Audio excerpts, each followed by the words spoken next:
দে bag দে।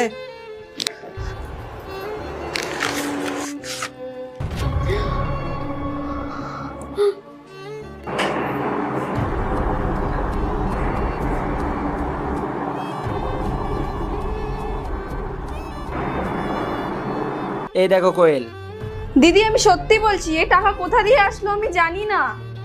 আমার বাড়ি থেকে, আমার ঘরের থেকে টাকা চুরি করলি তুই? তারপরে আবার আমার বরের নামে অপবাদ দিচ্ছিস। আমি তোকে না ফ্যামিলির চোখে দেখতাম, আমার ছোট বোন হিসেবে দেখতাম, আর তুই আমার বরের নামে দোষ দিচ্ছিস। চুপচাপ আমার ঘর থেকে বার হ। দিদি আমি সত্যি বলছি। আমি কিছু শুনতে চাই না, বার হ আমার ঘর থেকে। চলে যা যা, চোর কোথাকার। ধর তোর ব্যাগ ধর। টেনশন করো না ম্যাডাম, আপনি শান্তিকে কাছ থেকে কেন বের করে দিয়েছেন সেটা আমি জানি। আমি একদিন তোমার ঘরে গিয়েছিলাম, তারপর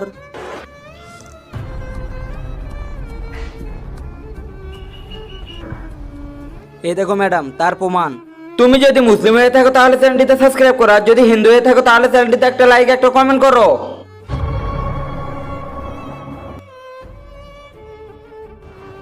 চল বেরো এখান থেকে। কোয়েল না, তুমি ভুল ভাবছো।